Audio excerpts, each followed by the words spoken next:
자, 부가가치세 이러면 저희가 상식적으로 되게 많이 알고 있죠. 일반적으로 많이 부가세 뭐 이래가지고 우리 여기 지금 커피 먹고 받은 영수 중에요. 커피 먹고 받은 영수 중에 보시면 여기 부가세가 500원 들어가 있죠. 물품가액은 5,000원, 500원. 그래서 5,500원이 합계가 돼서 우리가 돈을 낸 겁니다. 이제 커피를 사 먹으면 5,500원을 내면 그 안에 부가세가 포함되어 있다. 우리는 이렇게 알고 있는데 그 부가세가 어떻게 세금이 가져되는 거냐.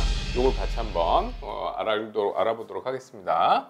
부가가치세라고 하면은 제한운용에 생산되거나 유통되는 모든 거래 단계에서 창출된 부가가치를 과세 대상으로 하는 거예요. 가치를 창출한 게 있으면 거기에 대해 세금을 내는 겁니다. 소비에서 과세를 창출해서 소비한 게 있다면 거기에 세금을 내는 거다. 그래서 이걸 외국에서는 소비세 이렇게 얘기합니다. 뭐 우리는 이름을 부가가치세 이렇게 부르지만, 그래서 소비한 거에 대해서 세금을 내는 거예요. 그래서 이 부가가치세를 과세하는 과정은 구체적인 방법은 전단계 세액공제법. 말이 좀 어렵죠? 전단계 세액공제법을 씁니다. 자, 여기 어떻게 되는 거냐? 요거는 이제 각 사업자, 여기 우리가 커피를 이렇게 사 먹었으면 커피를 판매한 사업자 입장에서는 매출액 요 5,000원에 10% 세율이 부가세율이 10%예요. 그거 곱한 게 부가세 총 매출세액인데 그 중에 사오면서 낸 세금이 있다면 그건 빼고 세금을 내는 거예요. 그게 납부할 세금이 돼요.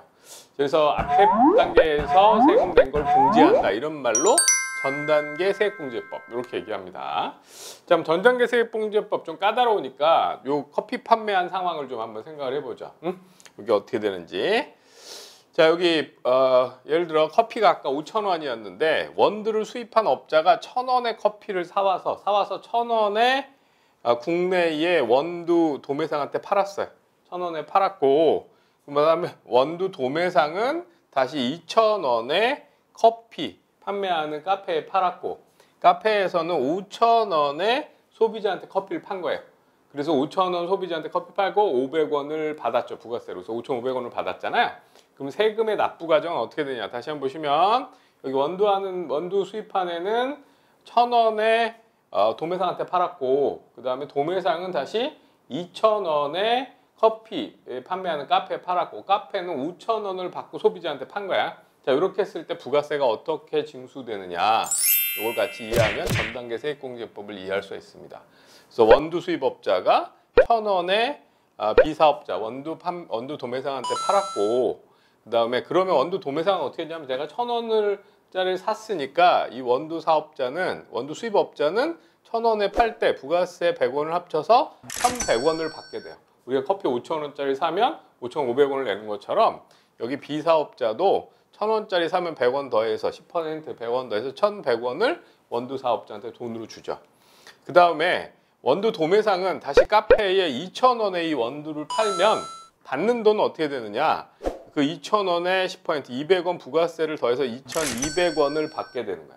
그럼 카페 입장에서는 2,200원을 지급하고 지금 원두를 조달해서 소비자한테 판 거죠. 최종 소비자, 여러분이 이제 커피를 마시게 되면 5,000원에 파는 건데 실제로 여러분이 내는 돈은 5,500원인 거야. 여러분이 생각하는 커피값은 뭐냐면 5,500원이라고 생각하죠. 근데 그 5,500원은 사실은 5,000원이 커피값이고 500원이 부가가치세예요. 그래서 합쳐서 5,500원을 낸 거야. 그래서 5,500원을 카페에 돈을 내고 커피를 먹게 되죠.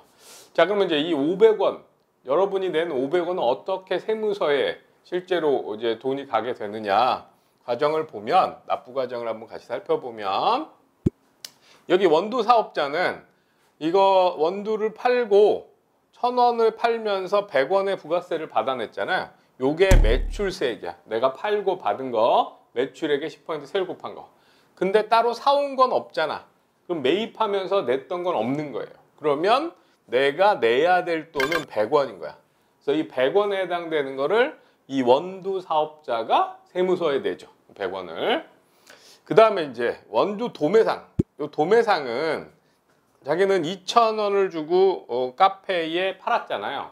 그럼 2,000원이 매출이에요. 2,000원 매출액의 10% 200원에 해당되는 매출 부가가치세액이 있는 거야.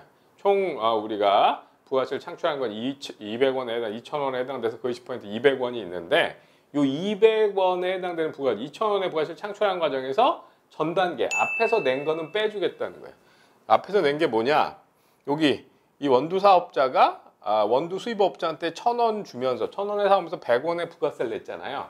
그래서 앞에서 매입세액을 100원 우리가 부가세 부담한 게 있으니까 이미 매입하는 과정에서 그래서 여기서 추가로 부가세라고 따로 낼 거는 요 전체 매출세액 200원 중에 원두 도매상이 원두 수입업자한테 사오면서 100원 매입하면서 부가세 부담한 100원 뺀 100원만큼만 요 B사업자가 부담할 부가가치세가 되는 거죠. 그래서 A사업자가 지금 얼마 내요? 원두 사업자한테 1,000원에 팔면서 100원 냈지? 부가세 100원을 납부해요.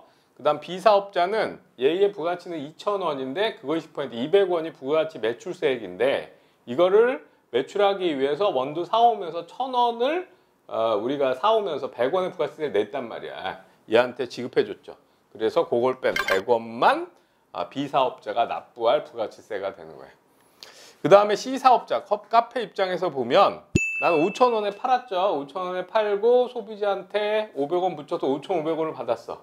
그럼 매출세액은 어떻게 되는 거야? 5,000원 매출액에 대해서 10% 500원 된 겁니다. 그럼 전체 창출한 부가가치 5,000원분의 5,000원의 10% 500원이 부가가치세 매출세액 총액인데 내가 이 500원의 부가가치세 매출 부가가치 창출하면서 부가가치세액 500원을 부담하 이거를 이제 받기 위해서 사오면서 얼마를 미리 지급한 거예요.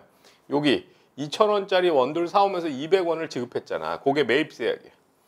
그러면 요 카페업자는 얼마의 부가가치세를 세무서에 내면 될까요?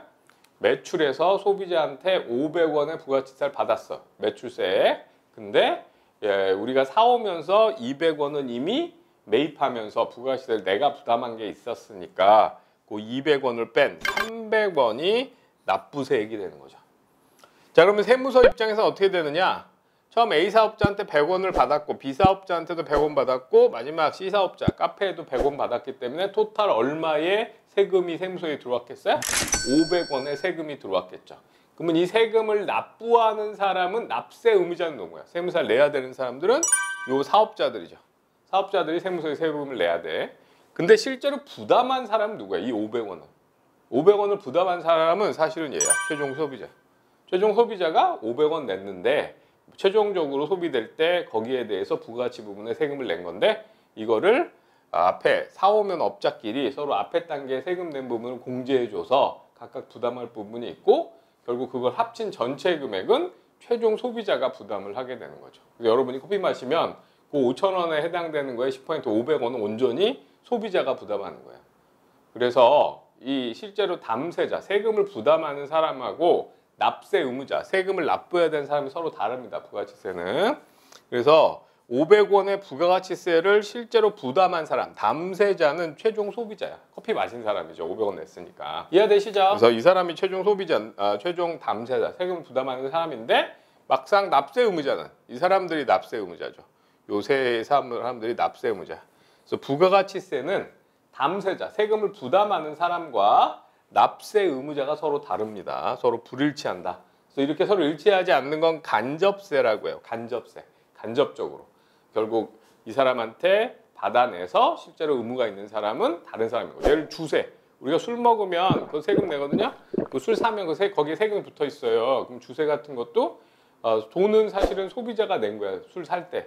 근데 그거를 세무서에 납부해야 될 의무는 그 주류 업체, 그 업체에 세무서에 내야 돼요. 그러면은 담세자는 주세를 내는 사람은 술을 산 사람이지만 납세 의무자는 술을 판 사람, 그 술 업체가 세무서에 내야 되는 거예요. 그래서 이런 것들이 간접세입니다. 그래서 부가가치세가 대표적인 간접세. 이해되시죠? 전단계 세액공제법 어떤 건지 아시겠죠? 우리 회사의 매출액이 나오면, 예를 C사업자 입장에서 매출액이 나오면 그 매출액의 10%가 매출세. 그 다음 매출세에서 뭘 빼요? 내가 이걸 매출하기 위해서 매입한 부분과 관련해서 부가세 냈던 부분, 매입세액을 빼면 우리 매입세액을 공제해 주는 거야. 전 단계 매입세액을 공제해 주면 그 차이가 내가 부담할, 내가 세무서에 납부해야 될 세금이 되는 거죠. 근데 이 300원은 사실은 요 C사업자가 내는 거야. 최종 소비자 거를 대신 내주는 거야. 최종 소비자가 사실은 부담한 거를 대신 내주는 겁니다. 그래서 담세자는 누구다? 이 세금을 실제로 부담하는 사람은 최종 소비자입니다. 근데 그걸 세무서에 내야 될 납세 의무자는 누구다? 요 사업자들이 납세 의무자죠. 요 500원을 누가 납부한 거야? 요 전 단계에 있는 사업자들이 나눠서 자기가 부가치 창출한 것만큼 납부한 게 되는 겁니다. 그래서 부가치세는 소비에 대해서 과세하는 거예요. 가치를 창출한 거에 대해서. 근데 그거를 전 단계 세액공제법이라는 방식으로 우리가 세금을 실제로 납부하게 한다. 그래서 담세자, 소비자가 세금을 부담하지만 그 담세자와 납세 의무자는 서로 달라진다. 이런 특징을 가지고 있습니다.